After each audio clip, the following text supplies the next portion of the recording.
حضرت ہارون نے یہی کہا کہ مجھے اس بات کا ڈر تھا، انی خشیت ان تقول فرقت بین بنی اسرائیل ولا ترقب قولی، کہ مجھے اس بات کا ڈر تھا کہ آپ یہ کہیں گے کہ بھئی تم نے بنی اسرائیل میں تفرقہ پیدا کر دیا اور تم نے میری بات کا پاس نہیں رکھا۔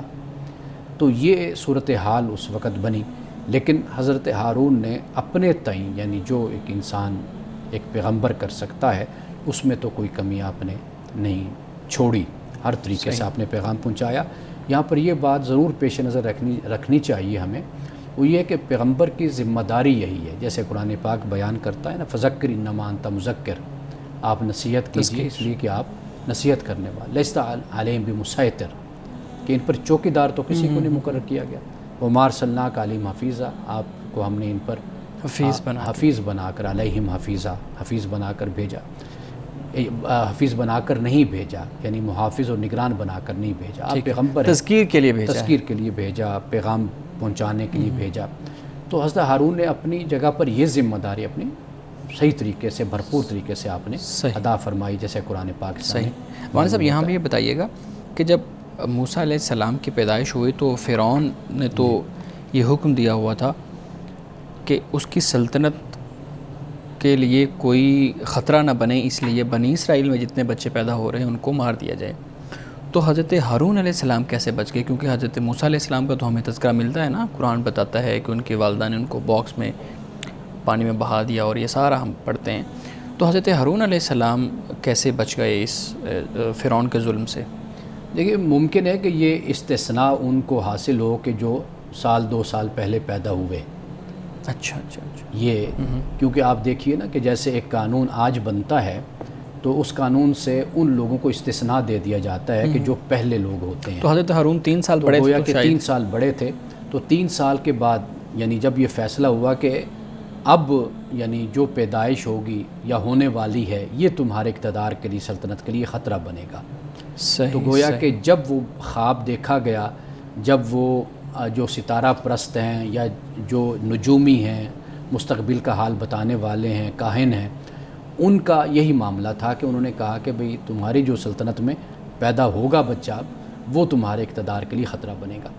تو یہ صورت ہے کہ حضرت ہارون اس سے پہلے کے تھے، تو اس لیے ان پر ممکن ہے کہ یہ حکم یا یہ جو آرڈیننس تھا یہ ان پر نافذ نہیں ہوا۔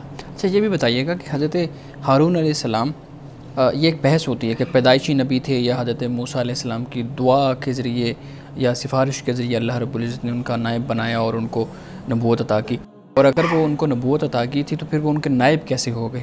اس پہ آپ بتائیے گا۔ اور پھر اگلی بات یہ بھی کہ بہت سے لوگ یہ بھی کہتے ہیں کہ شاید ان کی مستقل نبوت نہیں تھی، بلکہ وہ وقتی تھی، موسیٰ علیہ السلام کے ساتھ رہے اور اس کے بعد پھر جو ہے وہ نبوت کا جو معاملہ تھا ختم ہو گیا۔ ہمارے بر صغیر میں اس پر بڑی بحثیں موجود ہیں، علماء نے بہت زیادہ اس پر بحثیں کی ہوئی ہیں، اور رسول اللہ صلی اللہ علیہ وسلم کی نبوت و رسالت کے حوالے سے بھی ہمارے ہاں یہ بحثیں موجود ہیں۔ خود اہل سنت میں یعنی موجودہ دور میں بھی اس پر ایک گروپ کے اندر مختلف گروپس ہیں کہ رسول اللہ صلی اللہ علیہ وسلم تو اس وقت بھی پیغمبر تھے کہ جب ابھی آدم پانی اور مٹی کے درمیان تھے، پانی اور مٹی کے درمیان غلطاں تھیں، تو اس وقت بھی آپ پیغمبر تھے، اور اس طرح کی احادیث روایات ہمارے ہاں کوٹ کی جاتی رہی ہیں۔ تو لہٰذا اگر ہم اس بات کو مد نظر رکھیں نا، تو اصل جو عمر ہے جو ہمیں معلوم ہوتی ہے وہ 40 سال یا اس کے بعد کی عمر ہمیں معلوم ہوتی ہے کہ جب اللہ سبحانہ و تعالیٰ کسی کو اپنا نبی، اپنا رسول منتخب فرماتا ہے۔ تو اس سے پہلے کا جو معاملہ ہے اس پر حقائق خاموش ہیں، وسائل اور ذرائع جو ہمارے پاس ہیں وہ کوئی بھی ہو سکتے ہیں، یعنی اللہ سبحانہ و تعالیٰ کی طرف سے کوئی ایسی آیت اتری ہو کہ جس سے ہمیں معلوم ہو کہ یہ پیغمبر پیدائشی پیغمبر تھے یا اللہ نے ان کو پہلے سے ہی منتخب کر کے ان کو پیغمبر بنا دیا تھا، ایسی کوئی آیت ہمارے سامنے نہیں آتی، اور نہ اس طرح کی کوئی مستند حدیث ہمیں ملتی ہے۔ لیکن یہ بات یاد رکھیے کہ نبوت و رسالت ایک ذمہ داری ہے۔ واضح بات ہے کہ ذمہ داری اسی وقت دی جاتی ہے نا کہ جب وہ اس ذمہ داری کو لینے کا جو ایک معیار خدا نے مقرر کیا ہے، جو قرآن پاک بیان کرتا ہے، جب خدا یہ جانتا ہے، سمجھتا ہے کہ یہاں اس کو نبوت دی جائے گی، رسالت کا تاج یا مسند یا منصب اس کے سپرد کیا جائے گا، تو خدا کسی بنیاد پر دے گا نا۔ تو وہ اس ذمہ داری کو ادا کرنے کے لیے پہلے ایک خاص عمر، ایک جو نہج ہے وہاں تک پہنچنا ہوگا، تو پھر اسی کے بعد ہی نبوت و رسالت کا منصب ملے گا۔ یعنی پہلے اگر دے بھی دیا جائے تو یعنی کہ وہ بات کس طریقے سے بیان ہوگی کہ پہلے دی گئی یا بعد میں دی گئی، بات واضح ہو گئی۔ یہ مزید سوالات آپ کے سامنے رکھتا ہوں ایک بریک کے بعد۔ شارق، ہم بریک کے بعد سوالات لیتے ہیں۔ ناظرین کرام، یہاں وقت ہوا چاہتا ہے ایک بریک کا، ہمارے ساتھ رہیے۔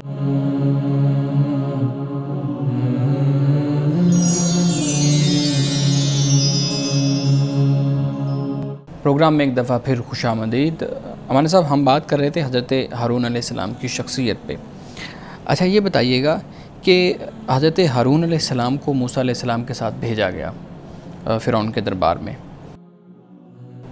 وہ جو منصب تھا وہ کیا تھا؟ یعنی حضرت ہارون علیہ السلام کو کیوں بھیجا گیا؟ اس لیے کہ وہ ہمارے ہاں کچھ روایات یہ بیان کی جاتی ہیں کہ موسیٰ علیہ السلام کی زبان میں لکنت تھی، تو اس لیے ہارون علیہ السلام کو ساتھ بھیجا گیا کہ وہ جا کے واضح طرح سے اور بہترین طریقے سے موسیٰ علیہ السلام کا جو پیغام ہے، جو خدا کا پیغام ہے موسیٰ علیہ السلام کے ذریعے پہنچانا ہے، وہ فرعون تک پہنچائیں گے، یا کوئی اور اس کی ریزن تھی اس کے پیچھے؟ حضرت موسیٰ علیہ السلام کی زبان میں کوئی لکنت نہیں تھی، تو یہ جو روایت بیان کی جاتی کوئی ہیں، ایسا مسئلہ تھا۔ یہ اللہ سبحانہ و تعالی ہر انسان کو اپنا ایک مزاج اور ایک طبیعت عطا فرماتا ہے، وہ کئی مرتبہ اس معاملے میں رکاوٹ ہوتی ہے۔ کچھ لوگ ہوتے ہیں کہ جو اجتماع سے بات کر سکتے ہیں، کچھ لوگ ہوتے ہیں کہ جو عوامی مجمع سے خطاب کر سکتے ہیں اور کسی سے بات کرنے میں ان کو کوئی مشکل پیش نہیں آتی۔ یہ انسان کا ایک مزاج، ایک طبیعت ہوتی ہے۔ اس کا کوئی بھی تعلق لکنت کے ساتھ یا زبان میں کسی طرح کی کمزوری کے ساتھ نہیں ہے۔ ٹھیک ہے۔ یہ اس بنیاد پر حضرت موسیٰ علیہ السلام نے حضرت ہارون کی دعا کی تھی اللہ سبحانہ و تعالیٰ سے۔ باقی جو قرآن پاک بیان کرتا ہے فَقُولَا لَهُ قَوْلًا لَيِّنًا لَعَلَّهُ يَتَذَكَّرُ أَوْ يَخْشَىٰ۔ حضرت موسیٰ اور ہارون دونوں سے اللہ تعالیٰ یہ خطاب کرتا ہے کہ تم دونوں جا کر نرمی کے ساتھ بات کرنا فرعون سے، ممکن ہے کہ وہ نصیحت حاصل کرے اور اس میں خشیت پیدا ہو، وہ اللہ کی طرف متوجہ ہو۔ لین کا فرمایا اور قولا فرمایا، دونوں قل نہیں فرمایا، قولا فرمایا، دونوں کو یہ بات فرمائی۔ تو لہٰذا یہ جو لکنت کی بات ہے، یہ معلوم نہیں کہ کہاں سے یہ چیز شامل ہو گئی۔ یہ وہی روایات اور قصے ہیں کہ حضرت موسیٰ علیہ السلام نے انگارہ اٹھا کر اپنی زبان پر رکھ دیا، اس طرح کی باتیں بیان کی جاتی ہیں۔ تو ان کا کوئی سر پیر ان روایات کا نہیں ہے، اور سمپل اور سادہ سی بات ہے کہ ایک انسان ہے کہ جو مجمع کا مقابلہ نہیں کر سکتا، سامنے نہیں کھڑا ہو سکتا، ممکن ہے کہ اس کی وجہ یہ بھی ہو کہ حضرت موسیٰ علیہ السلام نے جو اس بات کا بھی ذکر کیا تھا کہ مجھ پر جو میرے ہاتھ سے جو کسی کا قتل ہوا، تو ممکن ہے کہ اس کی وجہ سے ایک مزاحمت کا سامنا کرنا پڑے کہ بھئی یہ شخص جو انسا ہے اس نے قبطی کو قتل کر دیا تھا۔ تو یہ بھی ایک وجہ ہو سکتی ہے۔ اور پھر یہ بھی بیان کیا جاتا ہے کہ حضرت موسیٰ علیہ السلام کا زیادہ وقت باہر گزرا، یعنی مصر سے باہر، مدین میں آپ کا وقت گزرا، تو وہاں کے جو ایک معاشرت ہے، زبان ہے، اس سے ممکن ہے کہ اس طرح واقفیت انسان کے بالکل انسان لمبا عرصہ باہر رہے تو مثال کے طور پر ہم سرائکی بیلٹ سے ہمارا تعلق ہے، ہم سرائکی بولتے ہیں، تو جب کافی دن یا مہینے گزر جائیں کہ ہم اس طریقے سے سرائکی نہ بولیں، تو جب ہم واپس اپنے گھر جاتے ہیں تو ہمیں بھی تھوڑی سی پرابلم اس طرح ہوتی ہے اس کے محاورے میں اور اس کے ادائیگی میں الفاظ کی۔ تو یہ ایک انسانی فطرت ہے اور ایک انسانی معاملہ ہے، اس کا کیا تعلق کسی عیب کے ساتھ، نقص کے ساتھ یا کسی لکنت کے ساتھ؟ صحیح۔ حضرت موسیٰ نے دعا بھی تو کی تھی رب اشرح لی صدری کی، کہ اللہ تعالیٰ میرے زبان کی جو گرہ ہے وہ کھول دے، تو پھر وہ دعا کس لیے تھی اگر لکنت نہیں تھی؟ یہ بڑا اہم سوال آپ نے کیا ہے۔ قرآن مجید نے جو بیان کیا وہ یہ ہے کہ رب اشرح لی صدری ویسر لی امری واحلل عقدۃ من لسانی، یعنی میرے سینے کو کھول دے اور میرے لیے معاملے کو آسان کر دے۔ واحلل عقدۃ من لسانی یفقہوا قولی، کہ میری زبان میں اگر کوئی عقدہ ہے، کوئی گرہ ہے تو اس کو کھول دے۔ یہ وہی گرہ ہوتی ہے کہ جیسے ہم بعض اوقات بات کرتے ہیں تو بات کرتے ہوئے ہمیں پرابلم ہوتی ہے، مشکل پیش آتی ہے، ہم اپنی بات کو، اپنے معافی ضمیر کو کھل کر بیان نہیں کر سکتے، تو یہ اس طرف اشارہ ہے۔ اللہ سبحانہ و تعالیٰ کی بارگاہ میں یہ دعا کی جاتی ہے، پیغمبروں نے دعا کی ہے، ہم سب لوگ یہ دعا کرتے ہیں اللہ، یعنی جب ہم کبھی بھی بیٹھیں گے، ممبر پر بیٹھیں گے یا لیکچر دیں گے تو ہماری اللہ سے یہ دعا ہوتی ہے کہ اللہ میں یعنی فصاحت اور بلاغت، اس وقت یہ مجھے طاقت عطا فرما کہ میں اپنی بات کھول کر ان کے سامنے بیان کر سکوں، تو یہ دعائیں تو پیغمبروں کی دعائیں بھی موجود ہیں. تو اس سے مراد ہرگز یہ نہیں ہے کہ کوئی زبان میں کوئی لکنت یا ایسا کوئی مسئلہ ہے. صحیح. مولانا صاحب میں تھوڑا سا ہمارے ہاں جو باقی الہامی کتب ہیں ان کی طرف بھی آؤں گا اور میں پوچھوں گا آپ سے کہ قرآن کریم نے تو حضرت ہارون علیہ السلام کی شخصیت کو بیان کر دیا. آپ نے بہت اچھے طریقے سے اس پہ ہماری توجہ بھی دلائی، رہنمائی کی کہ حضرت ہارون علیہ السلام انتہائی نرم گفتگو کرنے والے، نرم مزاج اور انتہائی حلم والے، حکمت جو ہے نا ان کی شخصیت میں تھی. جبکہ ہم دیکھتے ہیں کہ جو دوسری الہامی کتب ہیں ان کے اندر حضرت ہارون علیہ السلام کا جو تصور ہے، جو ان کی سیرت ہے، ان کا کردار ہے، وہ اور طریقے سے دکھایا گیا ہے. ہم نے ایک پروگرام میں یہ بات یہ بھی کی تھی کہ کہیں پہ سامری کی جگہ پہ بھی ان کی شخصیت کو رکھ کے دیکھا گیا ہے.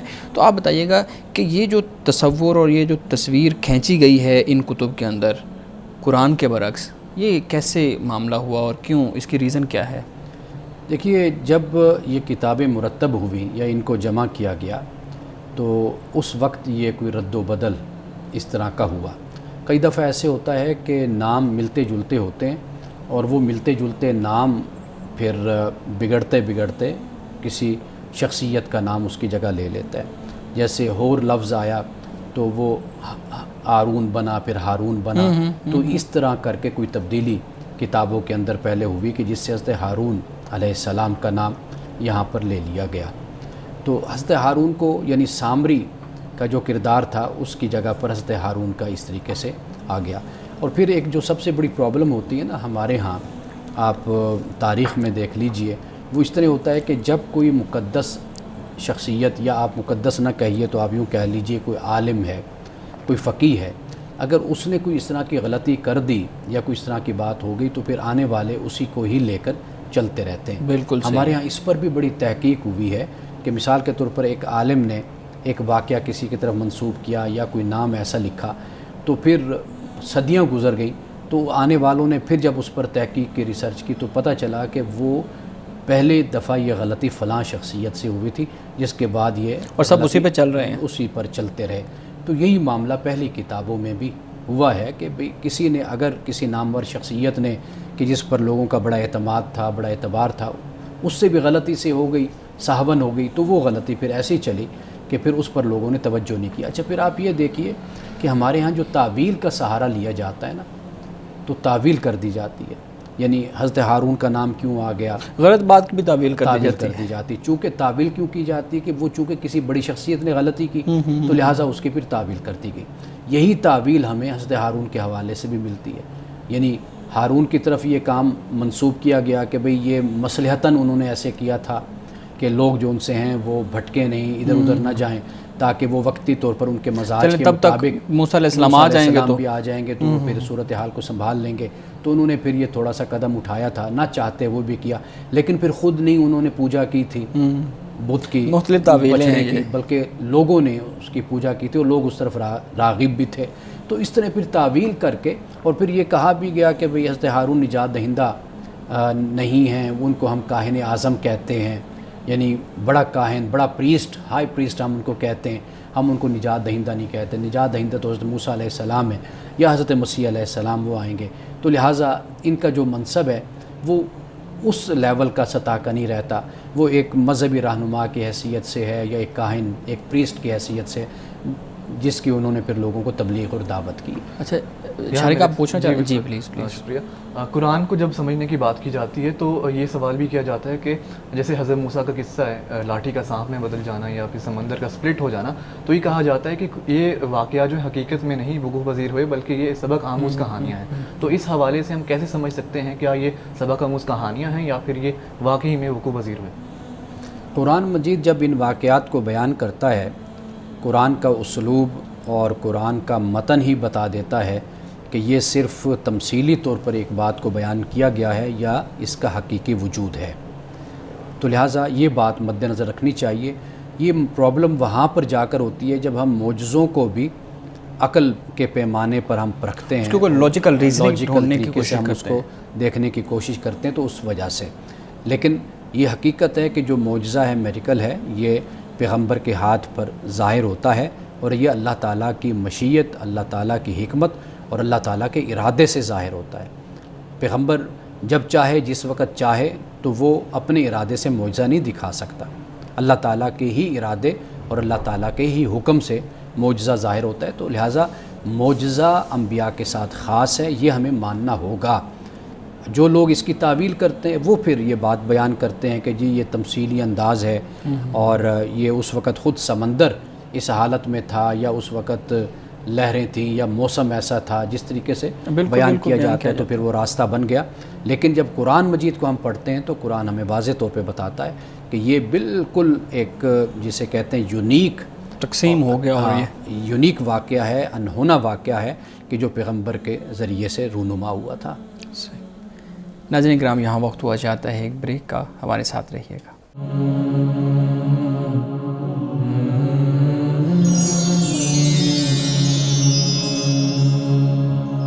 ویلکم بیک ناظرین. امانہ صاحب، ہم حضرت ہارون علیہ السلام کی شخصیت پہ بات کر رہے تھے. بہت اہم ایک پہلو ان کی شخصیت کا ان کی نرم مزاجی تھی، ان کا حلم اور حکمت تھی.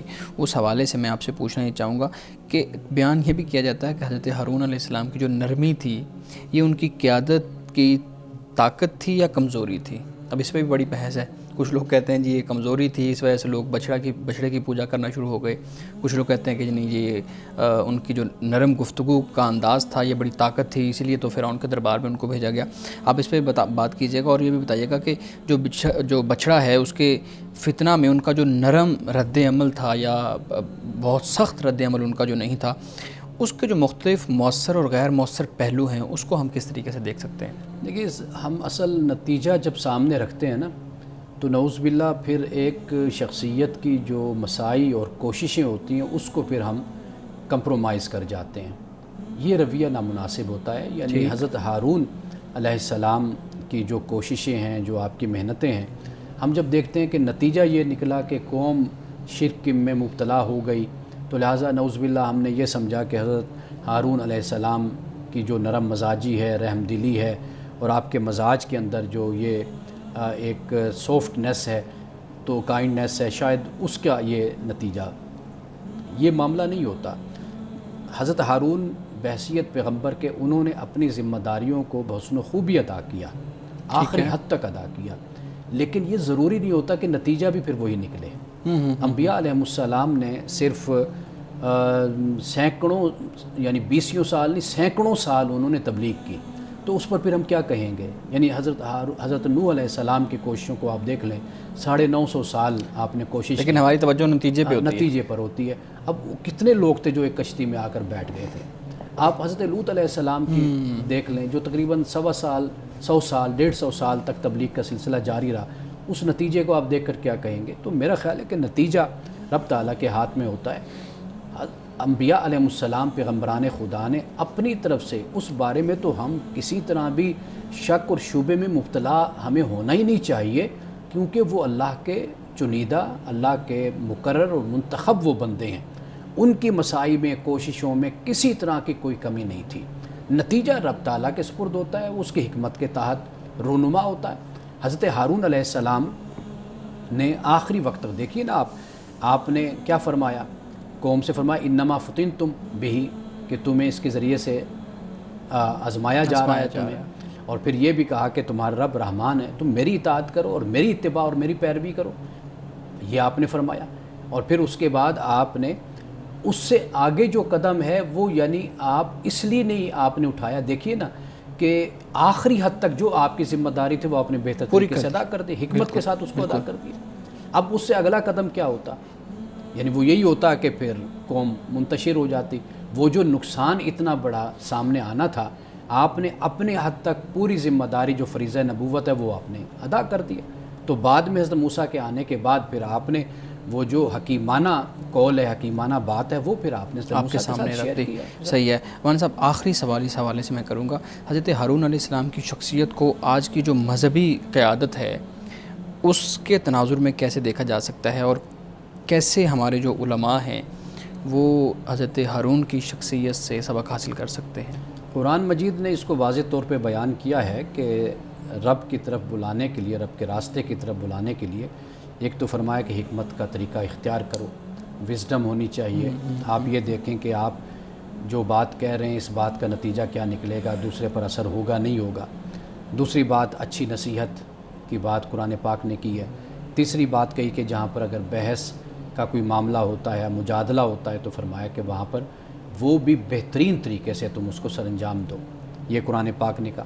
حضرت ہارون کی سیرت ہمیں یہی بتاتی ہے کہ آپ نے لوگوں کو دعوت دی، دین کی طرف بلایا تو حکمت کے ساتھ آپ نے بلایا۔ علماء اس چیز کو اور اس نقطے پر اپنی تربیت کریں اور اس پر فوکس کریں، وہ یہ ہے کہ امت میں کسی طرح بھی تفرقہ بازی نہ ہو، فرقہ واریت پیدا نہ ہو۔ آپ کا کام پیغام پہنچانا ہے، اس پر جتنا ہو سکے اگر توجہ کریں۔ حضرت ہارون کی جو تبلیغ ہے، دعوت ہے اور جو حکمت ہے جو ہمیں نظر آتی ہے کہ آپ نے حضرت موسیٰ سے یہی عرض کی کہ بھئی آپ، مجھے ڈر تھا کہ آپ کہتے کہ بھئی تم نے بنی اسرائیل میں تفرقہ پیدا کر دیا۔ تو یہ بنیادی بات ہے کہ اس پر کسی طرح بھی امت کے جو علماء ہیں وہ کمپرومائز نہ کریں۔ یہ الگ بات کہ جو آج ہماری تربیت ہوتی ہے وہ تربیت یہی ہے کہ ہم قطعیت کے ساتھ اپنی بات کو پیش کرتے ہیں، ہم کہتے ہیں جی یہی حق اور سچ ہے، باقی اس کے علاوہ جو کچھ ہے وہ جھوٹ اور باطل ہے۔ یہ جو رویہ علماء کا ہے اس سے تفرقہ بازی عام ہوتی ہے، رواج پاتی ہے۔ طریقہ کار یہی ہے کہ اپنی بات لوگوں کے سامنے رکھ دی جائے اور باقی پھر لوگوں پہ چھوڑ دیا جائے کہ وہ اس کو قبول کرتے ہیں یا اس کو رد کرتے ہیں۔ صحیح جی شارق، آپ اپنے سوالات عوان صاحب کے سامنے رکھیں۔ جو ڈسکشن ہو رہی ہے میں اسی کے حوالے سے سوال کرنا چاہوں گا۔ علم نجوم کے بارے میں کہا جاتا ہے کہ یہ حرام ہے، حدیث بھی ہے کہ جو نجومی کے پاس گیا وہ اس کے 40 دن جو ہے اس کی نماز قبول نہیں ہوگی۔ تو کیوں قرآن میں علم نجوم کا حوالہ دیتے ہوئے حضرت موسیٰ کے بارے میں کہا گیا کہ وہ فرعون کا جو تخت ہے اس کو جو ہے وہ ریپلیس کریں گے اور اس کو درست بھی ثابت کیا گیا علم نجوم کو، جبکہ علم نجوم جو ہے دوسری جانب وہ حرام ہے؟ دیکھیے، علم نجوم بنیادی طور پر اس کا جو استعمال ہے اس سے جو متعلق عقیدہ ہے وہ دیکھا جانا چاہیے۔ اگر علم نجوم سے متعلق یہ عقیدہ ہو کہ یہ ستارے خدا ہیں، یہ معبود ہیں اور مؤثر بھی ذات ہیں، یعنی ان کی ایفیکٹونیس خود ان کی اپنی ہے، یہ جو تصور ہے اور اس پر اپنے عقیدے کو قائم کرنا یہ شرک ہے اور یہ غلط ہے اور یہ حرام ہے۔ اگر نجوم کو، ستاروں کو ایک علم کے طور پر استعمال کیا جاتا ہے اور اس کے ذریعے سے بہت سی خدمات لی جاتی ہیں تو پھر اس میں کوئی حرج نہیں ہے۔ یعنی بطور علم کے اگر اس کو استعمال کیا جائے، مؤثر بھی ذات کون سی ذات ہے، اختیار کس کے پاس ہے، وہ خدا کی ذات ہے۔ بالکل بے شک، یہ مخلوق ہے اللہ کی، جیسے کئی اور مخلوقات آپ کے لیے مفید ثابت ہوتی ہیں، آپ ان سے فائدہ لیتے ہیں، اسی طرح اگر آپ ستاروں سے فائدہ لیتے ہیں، جنگی معاملات میں فائدہ لیتے ہیں، سفر میں فائدہ لیتے ہیں اور دیگر طریقوں سے آپ اس سے استفادہ کرتے ہیں تو پھر تو اس پر کوئی پابندی نہیں۔ لیکن جب اللہ نے، اللہ کے رسول نے جب یہ فرمایا تو یہ در حقیقت ان مشرکانہ عقائد کی نفی تھی کہ جس بنیاد پر وہ سورج کے بارے میں، چاند کے بارے میں، ستاروں کے بارے میں جو عقیدہ قائم کر لیتے تھے، گھڑ لیتے تھے، در حقیقت وہ شرک تھا، اس کی نفی کی اور اس کی مذمت در حقیقت کی گئی ہے۔ اچھا، جس طرح آج کل ہمارے یہاں جو ستاروں کا حال بتانے والے لوگ ہوتے ہیں، ٹی وی چینلز پر بیٹھ کر یہ پریڈکشن دیتے ہیں کہ فلانی کوئی کرکٹ ٹیم ہے وہ جیتے گی، یا پھر جو ممالک ہیں وہ ان کا سال کیسا رہے گا، تو یہ اس طرح جو ہے کرنا وہ درست ہے؟ میں نے وہی عرض کیا نا کہ اگر ایک چیز کو آپ صرف اس حد تک لیتے ہیں کہ یہ علم ہے اور اس علم سے آپ استفادہ کرتے ہیں، یہ تو ٹھیک ہوگی بات، لیکن ان ستاروں کی بنیاد پر عقیدہ قائم کرنا، پھر توہمات پیدا کرنا، پھر ان سے امیدیں لگا لینا، آس لگا لینا، عمل کو چھوڑ دینا اور سب کچھ انہی کو اپنا سمجھ لینا، تو یہ جو رویہ ہے یہ غلط ہے۔ لیکن اگر ہمیں اس سے کوئی ہیلپ ملتی ہے بطور علم، ہم کچھ حاصل کر سکتے ہیں تو وہ اس کی اجازت ہے، اس میں کوئی پابندی نہیں ہے۔ صحیح۔ ناظرین کرام، یہاں وقت ہوا چاہتا ہے ایک بریک کا، ہمارے ساتھ رہیے گا۔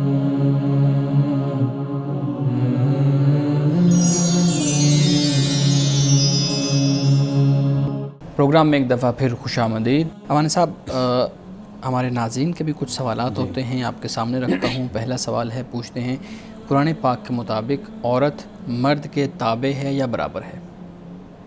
قرآن مجید کے مطابق عورت نفس میں، شخصیت میں، ذات میں مرد کے برابر ہے۔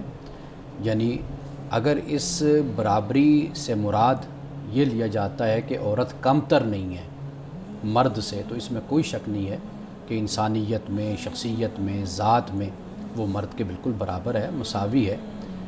لیکن جب ہم یہ بات کرتے ہیں نا تو یہ ہرگز نہیں سوچنا چاہیے کہ اس سے اگر کوئی دونوں کی ذمہ داریوں میں فرق پیدا ہو جاتا ہے تو اس سے کوئی کمتر ہو جاتا ہے اور کوئی اس سے برتر ہو جاتا ہے. ہمارے یہاں اصل سوال اس پر کھڑا ہوتا ہے، ذمہ داریوں پہ. ذمہ داریوں پہ جب ہم یہ سوال اٹھاتے ہیں نا کہ عورت کمتر ہے مرد سے یا نہیں ہے یا برابر ہے، تو یہ سوال اصل میں ذمہ داریوں کے تناظر میں پوچھا جاتا ہے.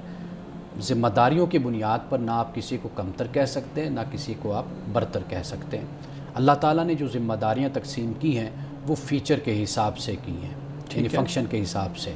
انسان کو جس جسم کے ساتھ، جس فطرت کے ساتھ اور جن تقاضوں کے ساتھ اللہ تعالیٰ نے پیدا کیا ہے وہ انہی تقاضوں کے ساتھ خاص ہو جاتا ہے.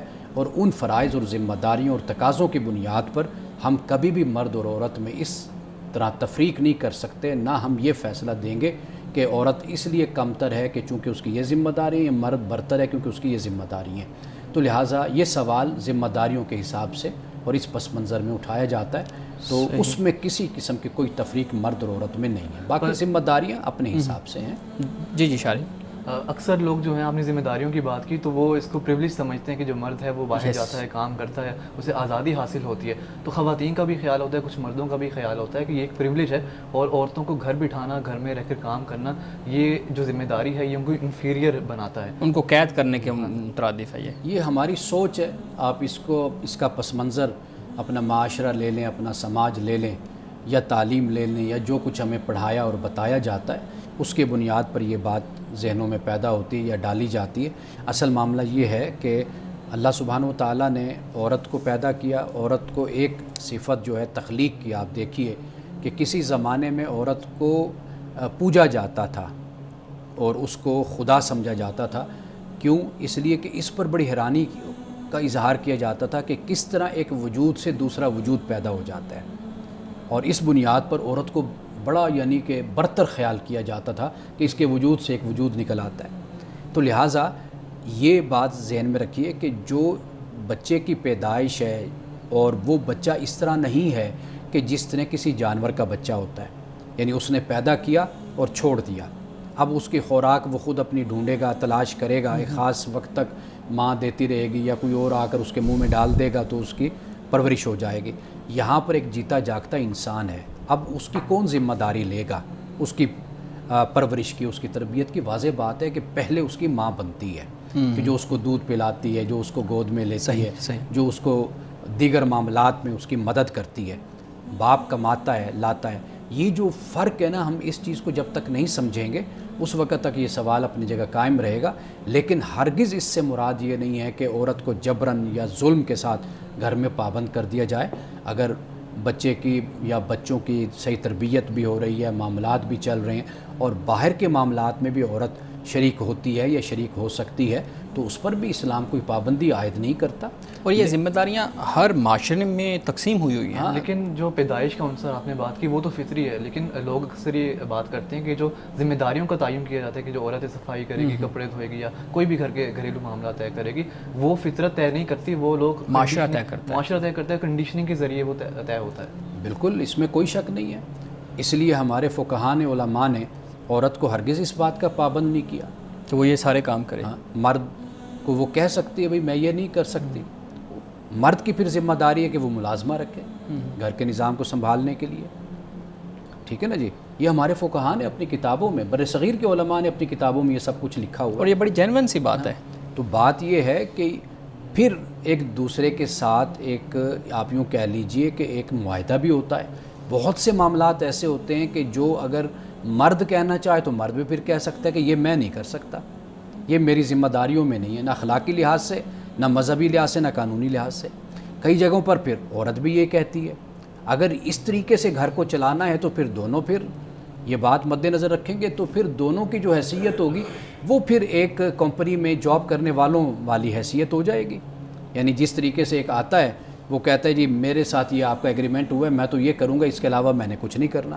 اگر اس طریقے سے زندگی گزارنی ہے پھر خاندان نہیں اس بن طریقے سے زندگی گزار یعنی وہ ادارہ نہیں بن پاتا نا. اگر بیوی کہتی ہے جی میں یہ نہیں کروں گی، میں یہ کروں گی، مرد بھی پھر کہہ سکتا ہے. بہت سے معاملات ایسے ہوتے ہیں ہمارے معاشرے میں جہاں پر مرد پھر سیکریفائز کرتا ہے، عورت بھی سیکریفائز کرتی ہے۔ معاملہ اصل یہ ہے کہ یہ میاں بیوی کا دونوں کا آپس کا معاملہ ہے کہ وہ کس طریقے سے گھر کو لے کر چلتے ہیں، لیکن اسلام نے بنیادی اصول اور ضابطہ جو ہے وہ آپ کو دے دیا ہے کہ وہ آپ ضرور پیش نظر رکھیں، اس پر آپ عمل کریں۔ باقی جو معاملات ہیں وہ آپ کے اپنے سماجی اور معاشرتی ڈیسائیڈ کر لیں، حوالے سے آپ اس کو طے کر لیں۔ صحیح جی۔ شارق آپ کے پاس کوئی سوال ہے تو میں نے سب سامنے جی، تاریخی نقطہ نظر سے اگر دیکھا جائے مذاہب کی تشکیل کو یا فلسفوں کو یا نئے تصورات کو، تو یہ کہا جاتا ہے کہ ان معاشروں میں نئے تصورات، نئے مذاہب یا نئے فلسفے جنم لیتے ہیں جہاں پر معاشرہ ایک سرٹن سویلائزیشن کی سٹیج کو پہنچ گیا ہو، جہاں پر بہت زیادہ ریسورسز ہوں اور ایک امپائر قائم چکی ہو۔ کچھ لوگوں کا یہ خیال ہے کہ اگر تاریخی نقطہ نظر سے اسلام کا مطالعہ کیا جائے تو ہمیں نظر آتا ہے کہ اسلامی نظریات، قرآنی آیات اور احادیث پر جو کام ہوا وہ باقاعدہ صورت میں ہمارے سامنے تب سامنے آئے جب امپائرز قائم ہو چکی تھیں۔ حضرت عثمان کے دور کے بعد قرآن کی اگر بات کر لیں اور عباسیوں کے سلسلے میں احادیث پر کام شروع ہوا، تو یہ جو ہمارے یہاں ایک بلیف ہے، جو ہمارا بلیف ہے کہ الہامی ہے اور اللہ کی طرف سے، یہ اس کو ہم پھر کیسے اس کانٹرڈکشن کو سمجھیں؟ سب سے پہلے تو اللہ سبحانہ و تعالیٰ نے انبیاء علیہ السلام کا سلسلہ شروع فرمایا۔ آپ دیکھ لیجئے کہ وحی کا سلسلہ شروع ہوا تو گریجولی آگے انسانیت بڑھتی چلی گئی۔ ضروری نہیں کہ جس زمانے میں حضرت آدم علیہ السلام آئے تو اس دور میں تو کوئی امپائر نہیں تھی۔ اللہ تعالیٰ نے بنیادی جو بات ہے اس حوالے سے وہ یہ ہے کہ اللہ نے لوگوں کو جہاں عقل عطا کی، اللہ تعالیٰ نے وحی کے ذریعے سے بھی لوگوں کی رہنمائی کی۔ دین کا بنیادی مقصد صرف اور صرف لوگوں کی رہنمائی ہے۔ وہ انسان آج کا کسی امپائر میں رہتا ہو، وہ انسان کسی اعلیٰ تمدن میں رہتا ہو، وہ انسان ایک اعلیٰ زندگی گزارتا ہو یا ادنا زندگی گزارتا ہو، یا وہاں پر کوئی متمدن معاشرہ نہ ہو، کچھ بھی نہ ہو، اللہ تعالیٰ کی ہدایت کا تعلق در حقیقت انسان کی فطری اور انسان کی جو جبلی ضرورت ہے اس کو اصل اللہ کی وحی پورا کرتی ہے، وہ کوئی بھی انسان ہو۔ باقی جو بات آپ نے کہی ہے یہ اصل وقت کے ساتھ ساتھ ایک چیز پروان چڑھتی ہے، ماحول کے ساتھ ساتھ آگے بڑھتی ہے۔ قرآن مجید مثال کے طور پر جس معاشرے میں اترا نازل ہوا وہاں پر مسلمانوں کی کوئی امپائر نہیں تھی، وہ ایک عام معاشرہ تھا جس میں رسول اللہ صلی اللہ علیہ وسلم تشریف لائے تھے۔ اب قرآن مجید کی جو حفاظت کا معاملہ آپ نے ذکر کیا، حضرت عثمان رضی اللہ تعالیٰ عنہ سے پہلے بھی قرآن محفوظ تھا۔ حضرت عثمان کے زمانے میں یہ بات پہلے بھی ہم ڈسکس کر چکے کہ حضرت عثمان کو جامع الناس علی القرآن کہا جاتا ہے۔ ہم کہتے ہیں جامع القرآن، لوگوں کو یہ غلط فہمی ہوتی ہے کہ اس سے مراد یہ کہ قرآن کو جمع کرنے والے، قرآن کو نہیں، لوگوں کو ایک قرآن پر جمع کرنے والے۔ ایک قرآن سے مراد کیا ہے کہ اس وقت جیسے اسلامی سلطنت وسیع ہو گئی، فتوحات بڑھ گئے، مختلف لوگ آ گئے، شامل ہو گئے، تو اس کے شامل ہونے سے کیا ہوا، لوگوں کے لہجے بالکل مختلف قسم کے تھے، ان کی ادائیگیاں مختلف قسم کی تھی۔ اب مثال کے طور پر اب یورپ کی، انگلینڈ کی آپ انگلش دیکھ لیجئے، وہ وہاں کے خاص لوگوں کی نیٹیو لینگویج ہو گئی، لیکن جیسے انگلش باہر نکلی، بر صغیر والے اب بولتے ہیں، اب ان کے بولنے کا انداز آپ دیکھیے کہ اردو سٹائل میں بول رہے ہوتے ہیں۔ بنگلہ دیش میں انگلش سنیں گے تو وہ اپنے اس انداز میں بول رہے ہوں گے۔ ہم پاکستان اور جو بھارت ہے ان کے لوگوں کی اردو سنیں گے تو وہ فرق وہ بڑی مختلف ہو جاتی ہے۔ اب امریکن انگلش دیکھ لیجئے، وہ ہمیں اچھی طرح سمجھ آ جاتی ہے، امریکن انگلش آسان لگتی ہے سننے میں۔ جو انگلینڈ کی انگلش ہے، یعنی برٹن برطانیہ کی، آپ دیکھیے وہ ہمیں سننے میں بڑی مشکل پرابلم ہوتی ہے کہ بھئی وہ سمجھ نہیں آتی ہمیں۔ تو مسئلہ جو وہاں پر تھا وہ یہ تھا، لہجے کا معاملہ تھا۔ تو لہٰذا حضرت عثمان رضی اللہ تعالیٰ عنہ کے زمانے میں قرآن اس بنیاد پر ریاست کی طرف سے، حکومت کی طرف سے ایک رکھا گیا کہ اور اسی کو عام کر دیا گیا۔ تو لہٰذا جو آپ بات کہہ رہے ہیں نا، یہ اس پر تھوڑا سا یعنی مزید توجہ کرنے کی ضرورت ہے کہ کسی حد تک آپ کی بات درست ہے، لیکن ہر پہلو سے ہم اس کو صائب نہیں کہہ سکتے۔ سب آج کی حدیث مبارکہ بیان کیجیے گا۔ رسول اللہ صلی اللہ علیہ وسلم کی یہ حدیث ہم سب کے لیے بہت ہی سبق آموز ہے۔ فرمایا کہ نرمی جس چیز میں ہو اسے زینت بخشتی ہے، یعنی آپ جو بات کہہ رہے ہیں، جو کلام کر رہے ہیں، یا کوئی عمل ہے یا کسی کے ساتھ کوئی معاملہ کر رہے ہیں، اگر اس میں نرمی ہو تو اس سے وہ بات، وہ عمل خوبصورت ہو جاتا ہے، اور اگر یہ نرمی نکال دی جائے، یعنی رسول اللہ صلی اللہ علیہ وسلم نے فرمایا کہ جس چیز سے نرمی نکال لی جائے وہ اسے عیبدار بنا دیتی ہے، یعنی وہ بات، وہ عمل جو بھی ہے، معاملہ ہے، وہ عیبدار ہو جاتا ہے، اس میں کمی واقع ہو جاتی ہے اگر اس میں سے نرمی کو نکال دیا جائے۔ ناظرین کرام، پروگرام کا اختتام اس دعا کے ساتھ کریں گے: اللہ رب العزت حسن کلام اور تاثیر کلام عطا فرمائے، ہماری زبان کے گروں کو کھول دے اور سننے والوں تک خیر کا پیغام پہنچے۔ اجازت دیجیے، خدا حافظ۔